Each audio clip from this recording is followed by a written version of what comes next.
Le damos gracias a Dios que tiene la oportunidad de conectarse con nosotros. Vamos a iniciar esta prédica, si ustedes me permiten, con un himno. Vamos a cantar el himno Hallé un buen amigo.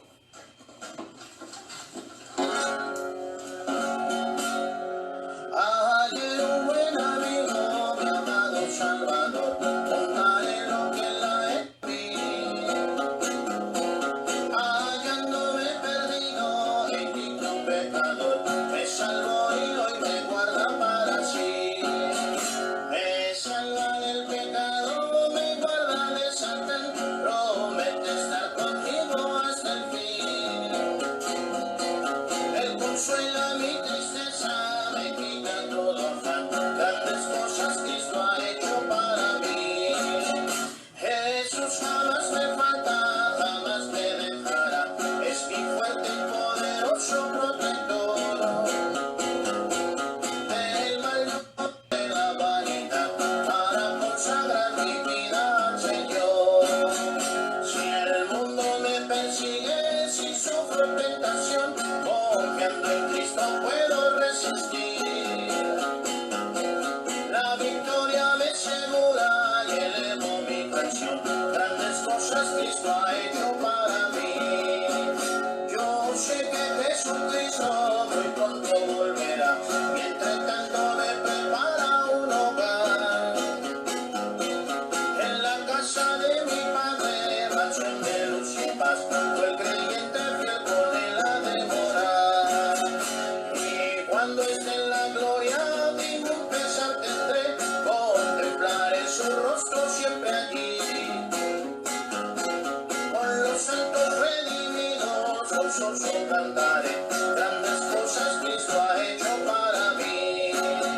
Yo sé que Jesucristo muy pronto volverá, y entre tanto me prepara un hogar. En la casa de mi Padre, mansión de luz y paz, fue el creyente fiel con él ha de morar. Y cuando esté en la gloria, ningún pesar tendré, contemplaré su rostro siempre allí.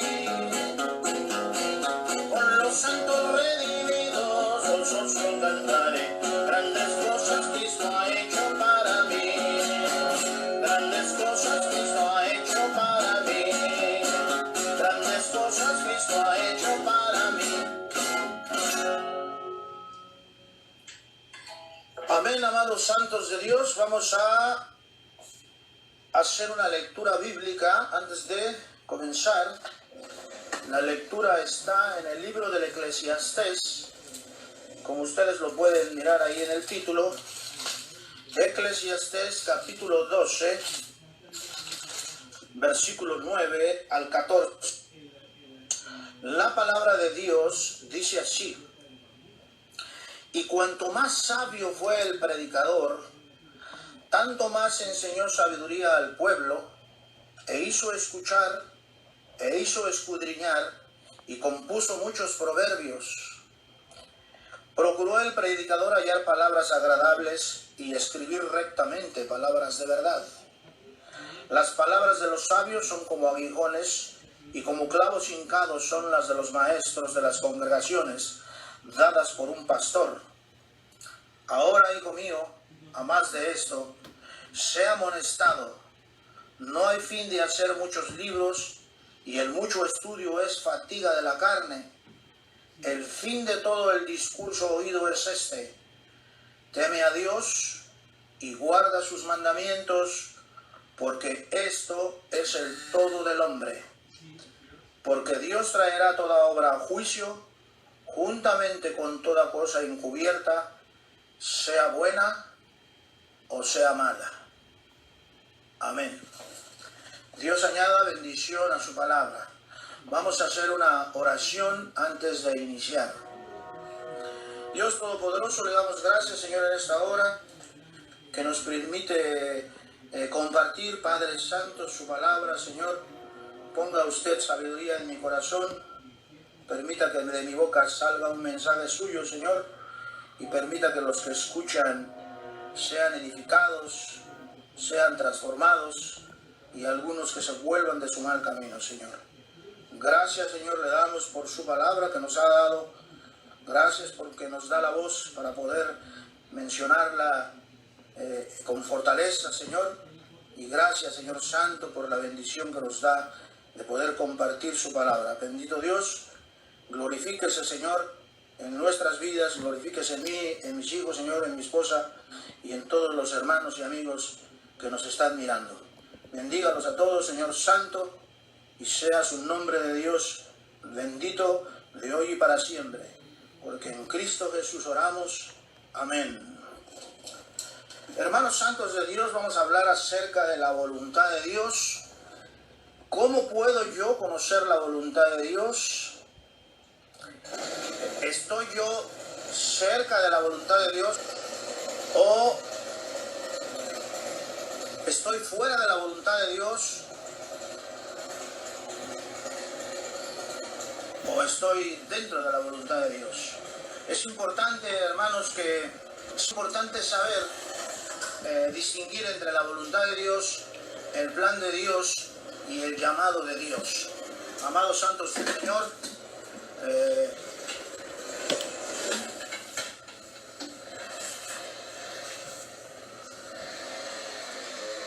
acerca de la voluntad de Dios, quisiera hacer notar que en el Antiguo Testamento ya había habido personas, en los salmistas, en el que habían tenido una preocupación especial acerca de la voluntad de Dios.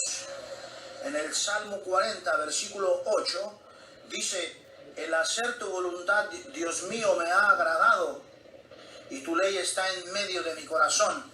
Fíjese, lo que dice aquí es esto: la voluntad de Dios y la ley de Dios tienen una paridad. El hombre que quiere cumplir la voluntad de Dios tiene la ley de Dios en su corazón.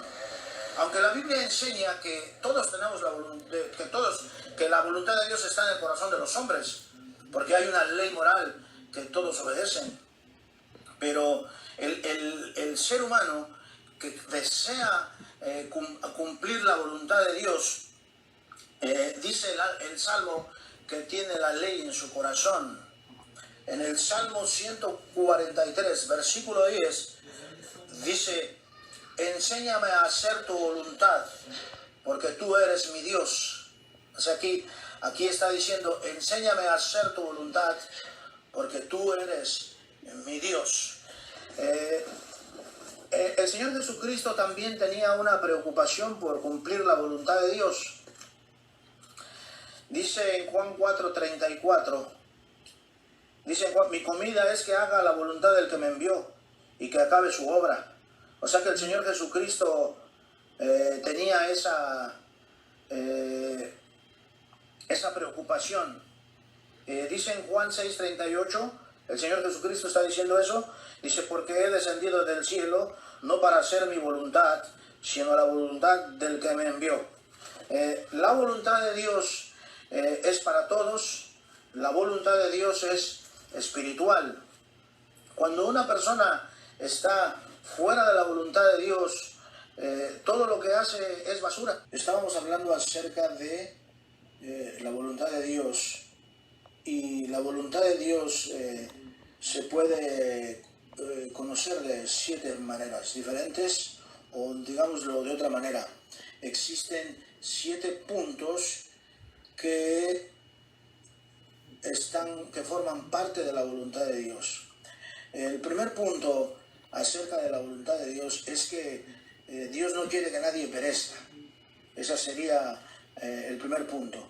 Y eso lo encontramos en 2 de Pedro, capítulo 3, versículo 9, donde dice: el Señor no retarda su promesa, según algunos la tienen por tardanza, sino que es paciente para con nosotros, no queriendo que ninguno perezca, sino que todos procedan al arrepentimiento. Entonces, este sería el primer punto acerca de la voluntad de Dios. Dios no quiere que nadie perezca.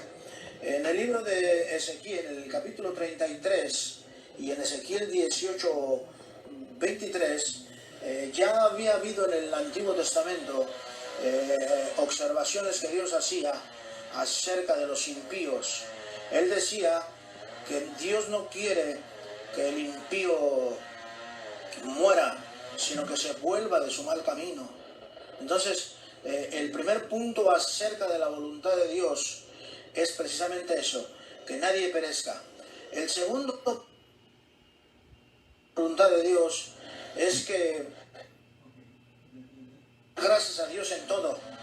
En Primera de Tesalonicenses capítulo 5 versículo 18 dice que debemos dar gracias a Dios en todo. Hay personas muy mal agradecidas, hermanos santos de Dios. A veces hacemos algo por alguien y pagan de la forma peor. Y si usted lee Primera de Tesalonicenses 5:18 dice: dad gracias a Dios en todo, porque esta es la voluntad de Dios para con vosotros en Cristo Jesús. Uno de los ejemplos más específicos acerca de ser agradecido en todo fue en el caso de Job. Job, a pesar de que Job había vivido una gran tragedia debido a las acechanzas del diablo, él no miró despropósito en lo que le ocurrió. Cuando su esposa le dice, maldice a Dios y muérete, Job le contesta, como mujer fatua has hablado. Y aquí hay unas palabras que Job dice que es muy difícil para algunas personas entender. Para mí, yo las entiendo bien, pero no todos las entienden bien. Porque Job dice, ¿recibiremos de Dios lo bueno y no lo malo? O sea, difícilmente una persona puede creer que de Dios venga el mal. Pero dice Job que hay que ser agradecidos en todo. ¿Recibiremos de Dios lo bueno y no lo malo? O sea, de Dios viene todo. Entonces tenemos que ser, incluso en esas circunstancias que parecen difíciles y que parecen incomprensibles, como hay un libro que se llama Cuando las cosas que nos ocurren no parece que sean la voluntad de Dios. Pero entonces, el primer punto es entonces que nadie perezca, que todos procedan al arrepentimiento. El segundo punto es que todos que seamos agradecidos en todo. El tercer punto es, debemos someternos a las leyes humanas. Ese es el tercer punto acerca de la voluntad de Dios. Someternos a la voluntad de Dios y que los inconversos miren que nosotros somos obedientes a las leyes humanas. Todos los que están arriba de nosotros, que nos dirigen, están puestos por Dios. Aunque algunos de estos hombres son muy incrédulos y son muy malvados y son muy despiadados con la gente, pero la Biblia enseña a que nosotros debemos de someternos a la ley. Aunque hay casos bíblicos en donde los individuos no desearon obedecer la ley debido a que esta ley se oponía a la voluntad de Dios. Un caso sería, por ejemplo, en Daniel, capítulo 3, versículos 16 y 18, cuando Nabucodonosor levantó su estatua de oro y que se obligaba a las personas a arrodillarse y que obligaba a las personas a arrodillarse delante de la estatua o en dirección de su estatua. A los 3 judíos que había allí les dijeron que por qué ellos no se arrodillaban en la dirección de la estatua de Nabucodonosor, y el rey los amenazó con... habíamos hablado 3 formas de practicar o vivir la voluntad de Dios, y en estos momentos vamos a hablar de el cuarto elemento que sirve para vivir o estar de acuerdo a la voluntad de Dios. El cuarto elemento está en Romanos 12, 1-2, donde dice que no debemos conformarnos a este mundo, sino transformados por medio de la renovación de nuestras mentes. Entonces este sería la cuarta manera de estar dentro de la voluntad de Dios, en el que al no conformarnos a este mundo, el mundo ama lo suyo y el mundo no está de acuerdo con el Señor Jesucristo, ni con su mensaje, ni con Dios mismo. Entonces, por eso debemos de renovar nuestro entendimiento. Esa sería la cuarta manera. Vamos al libro de Romanos para leerlo, capítulo 12. Esperamos que la próxima semana mejoremos el problema, quizás con otro teléfono o con otra nueva manera, porque hoy ha sido un día muy difícil.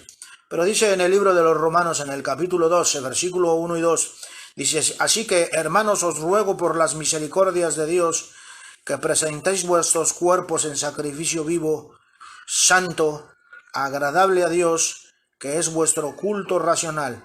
No os conforméis a este siglo, sino transformaos por medio de la renovación de vuestro entendimiento, para que comprobéis cuál sea la buena voluntad de Dios, agradable y perfecta.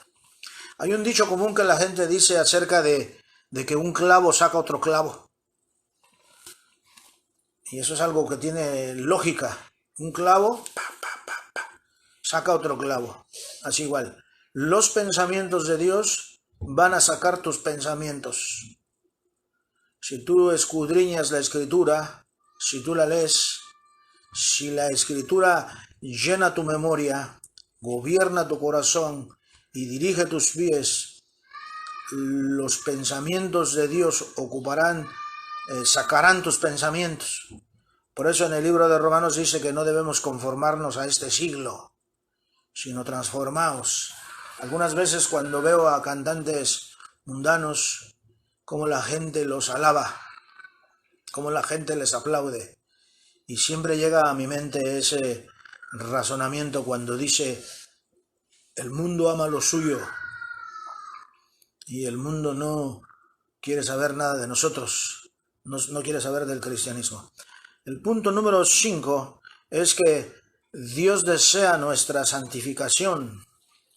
En Primera de Tesalonicenses, capítulo 4, versículo 3 al 7, dice así. Primera de Tesalonicenses, capítulo 4, versículo 3 al 7, dice: pues la voluntad de Dios es vuestra santificación, que os apartéis de la fornicación.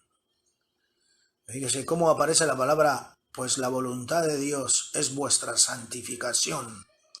El hombre, cuando se convierte, se vuelve un santo instantáneamente por el Señor. Pero el proceso de santificación es un proceso más largo. Y es probable, como algunos predicadores han dicho, que el proceso de santificación termine el día de la muerte, hermanos. Porque somos prisioneros de nuestra carne.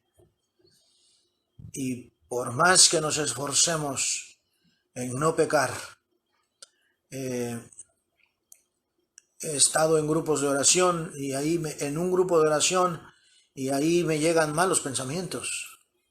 Entonces dice Primera de Tesalonicenses 4:3, dice: pues la voluntad de Dios es vuestra santificación. 4.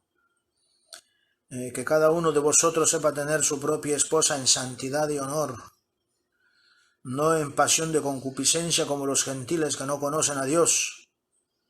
Que ninguno agravie ni engañe en nada a su hermano, porque el Señor es vengador de todo esto, como ya hemos dicho y testificado, pues no nos ha llamado Dios a inmundicia, sino a santificación. Entonces esta es parte de la voluntad de Dios. El punto número 7 dice en Efesios capítulo 5, versículo 15 al 17, dice que debemos redimir el tiempo. No perdemos tiempo. El tiempo está pasando rápido, hermanos. En un abrir y cerrar de ojos me han salido canas. En un abrir y cerrar de ojos han venido las enfermedades. En un abrir y cerrar de ojos han nacido los hijos. los nietos y después los bisnietos. Entonces, así que no debemos desperdiciar el tiempo. En Efesios capítulo 5, versículo 15, dice: mirad pues con diligencia cómo andéis, no como necios, sino como sabios.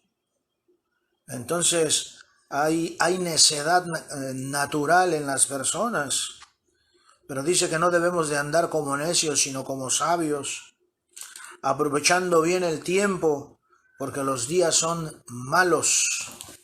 Fíjense, esto se escribió hace 2000 años, y dice que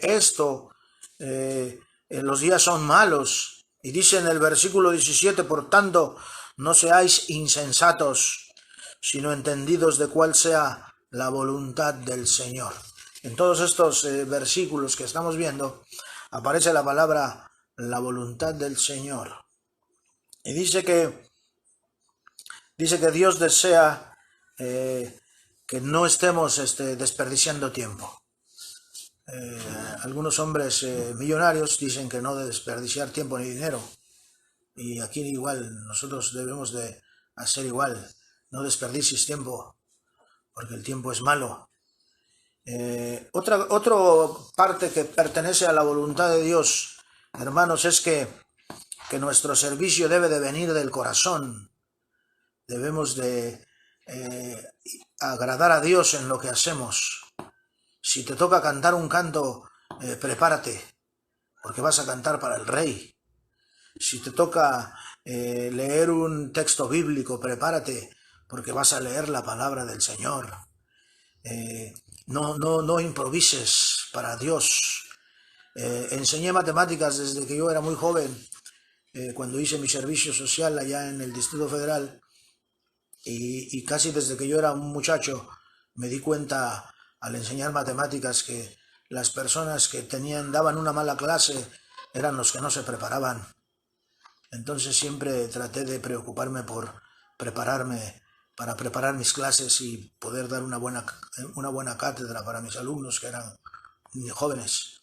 Y si esto es en ese aspecto, pues en el aspecto para Dios es mucho más demandante. Entonces dice en Efesios capítulo 5, versículos 5 y 8, dice: porque sabéis esto, que ningún fornicario o inmundo o avaro que es idólatra tiene herencia en el reino de Cristo y de Dios. Nadie os engañe con palabras vanas, porque por estas cosas viene la ira de Dios sobre los hijos de desobediencia. No seáis pues partícipes con ellos. O sea, lo que está diciendo el texto es que tenemos que tener una buena motivación dentro de nuestro corazón. Y si hemos de servir a Dios, amados santos de Dios, tiene que ser de una manera santa. Entonces, una cosa que es importante remarcar es que la voluntad de Dios no puede conocerse fuera de la Escritura. Es necesario el conocimiento de la palabra de Dios para poder encontrar la voluntad de Dios. Hay una poesía que yo les he leído a mis alumnos cuando les doy la clase de discipulado, que dice así, dice que la Biblia contiene la mente de Dios, el estado del hombre, el camino de la salvación, la condenación de los pecadores y el gozo de los creyentes. Esos son los 5 elementos que posee la palabra de Dios: la mente de Dios, el estado del hombre, el camino de la salvación, la condenación de los pecadores y el gozo de los creyentes. La Biblia contiene doctrinas santas, sus preceptos son determinantes, sus historias son verdaderas y sus decisiones son inmutables. Esa es una de las características de los atributos de Dios, que es inmutable. Dios no cambia, Dios es el mismo, ayer, hoy y por los siglos, y la palabra de Dios permanece para siempre también. Por eso, el hombre que lee la Biblia se vuelve un sabio. El hombre que cree la Biblia, Dios lo protege. Y el hombre que practica la Biblia se santifica. Por eso la palabra de Dios contiene la luz para guiarnos, el alimento para sustentarnos y el consuelo para alegrarnos. La palabra de Dios es el mapa del viajero, es el bordón del peregrino, es la brújula del piloto, es la espada del guerrero y es la carta magna del hombre cristiano. En la palabra de Dios encontramos que el paraíso es restaurado, que los cielos son abiertos y que los portales del infierno son revelados. El tema central de la palabra de Dios es el Señor Jesucristo mismo. Su diseño es nuestro fin y la gloria de Dios. Su diseño es nuestro bien, mejor dicho, y la gloria de Dios, su fin. Entonces, como hace rato estaba yo diciendo, la palabra de Dios debe de llenar nuestra memoria, gobernar nuestro corazón y guiar nuestros pies. Tenemos que tener el hábito, hermanos santos, de leer la Biblia continuamente, lentamente, asiduamente y en oración. La Biblia es una mina de riqueza, es un paraíso de gloria y es un río de placer. La palabra de Dios nos es dada en esta vida, será abierta en el juicio y será recordada para siempre. La palabra de Dios involucra la mayor responsabilidad, recompensa el mayor trabajo y condena a aquellos que malgastan su contenido santo. Entonces, hemos dicho 7 partes que conforman la voluntad de Dios. Entonces la voluntad de Dios es para todos, pero el plan de Dios es personal, es para mí. Hubo un plan para Noé, construir el arca, hubo un plan para Juan, escribir Apocalipsis, hubo un plan para Pablo, escribir las epístolas, hubo un plan para Ana, la mamá del profeta Samuel, hubo un plan para María, engendrar en su vientre al Señor Jesús, y entonces hay un plan para, este plan es personal, e involucra el aspecto material de mi vida. La voluntad de Dios es espiritual, y el plan de Dios es para mí. Entonces es un círculo grande, la voluntad de Dios, un círculo más pequeño, el plan de Dios, y finalmente otro círculo más pequeño, el llamado de Dios. Hay una frase que dice por ahí que el lugar más seguro en el que un hombre puede estar es estar en el centro del llamado de Dios. El juicio que hubo antiguamente fue un juicio por agua. El juicio que viene va a ser un juicio por fuego. Todo se va a quemar. Porque eso dice el apóstol Pedro cuando dice que los elementos ardiendo se fundirán. Entonces, el lugar más seguro en el que un hombre puede estar es en el centro del llamado de Dios. Vamos a ver aquí en 2 de Pedro, capítulo 3, versículo 10, donde dice: pero el día del Señor vendrá como ladrón en la noche, en el cual los cielos pasarán con gran estruendo, y los elementos ardiendo se fundirán, serán deshechos, y la tierra y las obras que en ella hay serán quemadas. Y en el versículo 12 dice: esperando y apresurándonos para la venida del día de Dios, en el cual los cielos encendiéndose serán deshechos y los elementos siendo quemados se fundirán. La Biblia fue escrita en griego y la palabra cielo se dice uranum, y dice que los cielos encendiéndose, o sea, dicho mezclando el español con el griego, podríamos decir, y el uranio encendiéndose, porque las bombas atómicas fueron de uranio. Entonces, todo este mundo se quemará, y todo lo que en ellas hay será destruido. Por eso, el mejor lugar en donde un ser humano puede estar es estar en el centro del llamado de Dios. Bien, entonces ya que estamos hablando acerca de la voluntad de Dios y que la voluntad de Dios no puede encontrarse fuera de la palabra de Dios, una observación adicional antes de llegar a la conclusión, una observación adicional. En el libro de Juan, en el capítulo 3, donde dice que es necesario nacer de nuevo, ahí dice que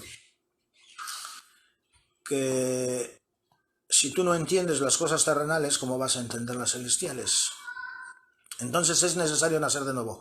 O sea, las personas tienen que nacer 2 veces. Pero la pregunta es, ¿por qué? ¿Por qué razón es necesario nacer 2 veces? Porque en el primer nacimiento no podrás cumplir con el objetivo de la vida. Solo podrás cumplir el objetivo de la vida con el segundo nacimiento. O sea, en el primer nacimiento es como un avión que nunca vuele. Es como un automóvil que nunca camine. Es como una estufa que nunca sirva para cocinar un alimento. El primer nacimiento es como un árbol que no tiene frutos. El primer nacimiento no sirve para que tú cumplas con el objetivo de la vida. El objetivo de la vida es amar a Dios. Por ejemplo, en el primer mandamiento dice, amarás al Señor tu Dios con todo tu corazón, con toda tu mente, con todas tus fuerzas, con toda tu alma. Y con tu primer nacimiento tú no puedes hacer eso. Porque en el primer nacimiento el hombre es egoísta, el hombre nace en la carne, el hombre nace al mundo, huele a tierra. En su primer nacimiento es hijo del diablo. Hay personas que piensan que todos somos hijos de Dios, y no. La Biblia menciona a los hijos del diablo, los hijos de desobediencia, los hijos de la ira, los hijos de la destrucción, los hijos ignorantes. Y los hijos de Dios no son todos, son solamente algunos. Por eso, en el primer nacimiento no podrás cumplir la voluntad de Dios. Solamente se podrá cumplir hasta el segundo nacimiento. El segundo nacimiento es el que proveerá las características para poder cumplir con el objetivo de la vida. Amar a Dios, conocerlo, como dice en Jeremías, capítulo 9, versículo 23. Así dijo Jehová, no se alabe el sabio en su sabiduría, ni en su valentía se alabe el valiente, ni el rico se alabe en su riqueza, mas alabes en esto el que hubiere de alabar, en entenderme y conocerme que yo soy Jehová, que hago misericordia, juicio y justicia en la tierra, porque estas cosas quiero, dice Jehová. Entonces,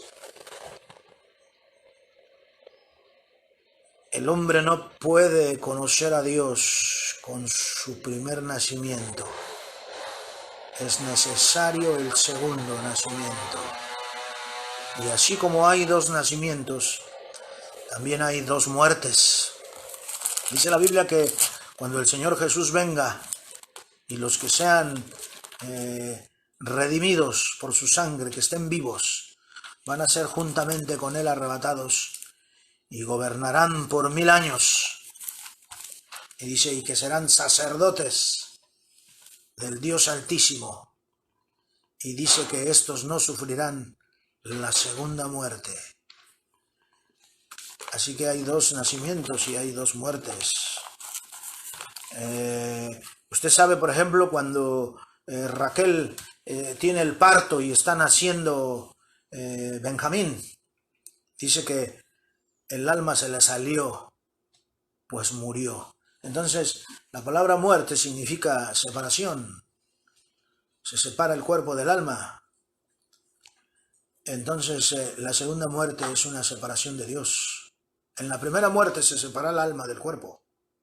Por eso dice la Biblia. Hay varios casos de personas que mueren y el alma se les sale. Los científicos han pesado a las personas, los han puesto en una báscula y han tratado de medir cuánto pesa el alma. Algunos han dicho que no pesa nada. Y yo nunca he pesado eso, ¿verdad? Nunca he estado con una persona moribunda. para ver cuánto pesa cuando el alma se le sale, pero ya hay científicos que han hecho eso. Aunque yo nunca he estado en una sala con un moribundo que está en una báscula, a veces pienso que ha de pesar 6 gramos, porque el 6 es el número del hombre. Así es que es probable. Bueno, no sé, algún día, no sé si es eso, yo creo que nunca lo voy a hacer. Pero entonces la segunda muerte es cuando el hombre es separado de Dios. El verdadero horror del infierno, el horror del infierno, no es ni las llamas, ni los demonios, ni todos los pecadores ahí quemándose. Ese no es el horror del infierno. El horror del infierno es que la gracia de Dios no estará allí. No estará allí ni el amor de Dios, ni el perdón de Dios. Sabemos que Dios es omnisciente y que está en todos lados. Dios está incluso en el infierno. Pero la gracia de Dios, el perdón de Dios y el amor de Dios no estarán allí. Y ese es el horror del infierno. Lo que va a estar en el infierno va a ser la ira de Dios. ¿Sabe usted que la ira de Dios podría ser una manifestación de amor? Poco difícil de entender esto, ¿verdad? Yo tengo 2 nietas, chiquitas de 2 años, 5 años. Si un hombre lastimara a mis nietas, yo no podría decirle al que las agreda, oh no, está bien, no hay ningún problema. No, la ira en contra de ese hombre sería la manifestación de mi amor por mis nietas. Así que la ira de Dios es también eso, es una manifestación de su amor, de que Dios ha sido ofendido. Entonces, en el infierno estará la ira de Dios presente, hermanos.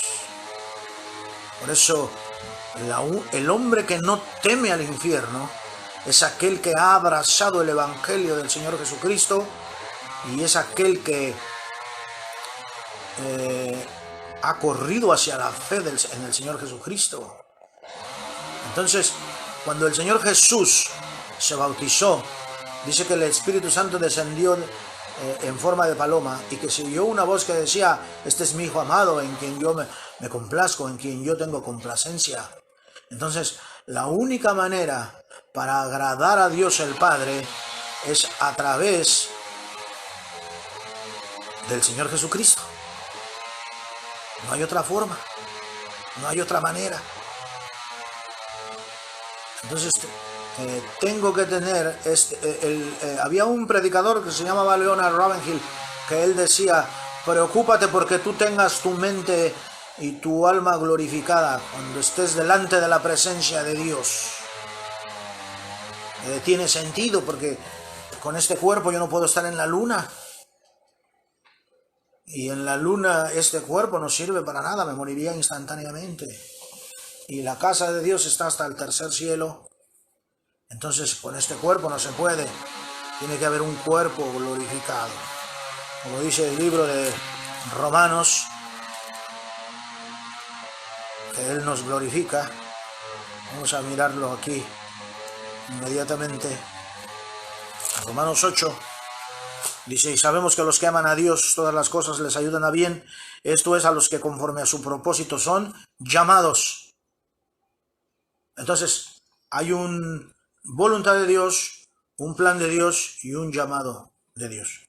Dice, porque a los que antes conoció, Dios necesita conocerte. Tú puedes conocer a Donald Trump, pero Donald Trump no te conoce a ti. Necesita conocerte. Dios te debe de conocer. Y ya sabemos que conocer significa una relación íntima de amor. Finalmente, la voluntad de Dios en una sola palabra significa que seas conformado a la imagen de Jesús.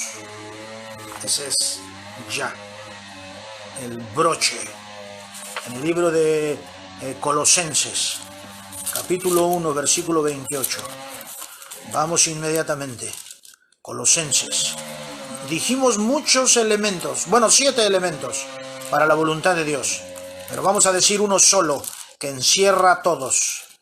Y ese uno solo, que encierra a todos, dice en Colosenses 1:28, a quien anunciamos amonestando a todo hombre y enseñando a todo hombre en toda sabiduría, a fin de presentar perfecto en Cristo Jesús a todo hombre.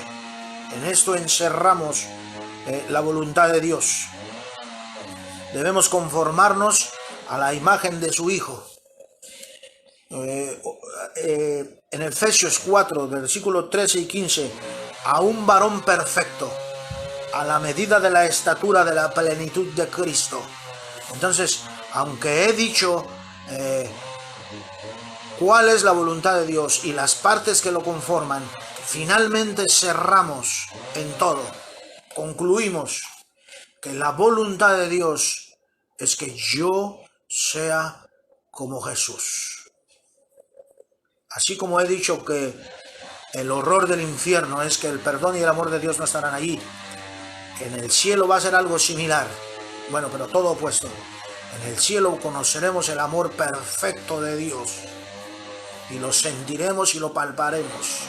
Yo creo que una de las cosas más hermosas que hay en el cielo es precisamente el amor perfecto de Dios. Y lo conoceremos, hermanos. Imagínense que yo fuera una mascota, un perrito. Yo soy una mascota y mi amo tiene una oficina bonita, una oficina extraordinaria, un gran escritorio, cuadros, estatuas y muchas cosas ahí. Pero cuando yo entre como mascota a ver a mi amo, a mí no me va a importar cómo es las cosas que hay ahí alrededor, sino que yo saltaré a él a abrazarlo, a lamberle la cara. Y eso va a ser igual en la casa de Dios. En la casa de Dios hay muchas cosas bonitas que mirar. Las calles de oro, los cimientos con perlas, los nombres de los apóstoles y grandes cosas, el árbol de la vida, las hojas que sirven para la sanidad de las naciones. Existen muchas cosas en el cielo que serán extraordinarias y perfectas y hermosas. Pero lo más extraordinario es que el amor puro de Dios estará allí. Eso es lo más extraordinario, lo más increíble. La gloria de Dios delante de nuestros ojos. Entonces se acabará todo llanto. Si mandáramos a un hombre al cielo 3 minutos y regresara, ya no querría estar en este mundo. Y si mandáramos a un hombre al infierno 3 minutos y regresara, se convertiría en misionero instantáneamente, como en Lucas 16. El hombre rico que entró al infierno inmediatamente le dijo a Abraham: Padre Abraham, déjame ir a decirles a mis hermanos y avisarles. Apenas tenía 1 minuto en el infierno y ya se había convertido en misionero. Esperamos, hermanos santos de Dios, que el próximo jueves a las 3 de la tarde no tengamos todos los inconvenientes que hemos tenido hoy. Eso es para que no nos creamos en que somos muy buenos y que nuestra tecnología está de punta. No, no. Es Dios el que permite todas las cosas. Y a veces Él es el que las impide, para que no nos crezcamos. El aguijón del diablo en nuestra carne que nos abofetea. Muchas gracias a todos por haber escuchado este programa y nos vemos la próxima vez. Vamos a terminar en una oración para que Dios los bendiga a ustedes. Oremos. Señor, le damos gracias, Padre de Dios, en esta hora. Bendito Señor, que nos ha permitido la oportunidad, Señor, de hablar al pueblo suyo que nos está mirando. Gracias, Señor, le damos. Gracias por todo lo bueno que ocurrió y gracias también por lo malo. Porque como dijo Job, ¿hemos de recibir lo bueno y no lo malo? No, Señor, recibimos todo. Lo bueno y lo malo, Señor, viene de ti. Gracias, Señor. Bendice a la radio. Bendice a nuestra hermana que está al frente, a Canelita Biel. Bendice a nuestra hermana Vero. que fue la que me transmitió a mí el mensaje. Sea la gloria para ti, porque en Cristo Jesús oramos y bendice a los que escucharon, Señor. En Cristo Jesús. Amén. Dios les bendiga, hermanos y amigos, y que el Señor los guarde. Y nos miramos la próxima semana. Hasta entonces.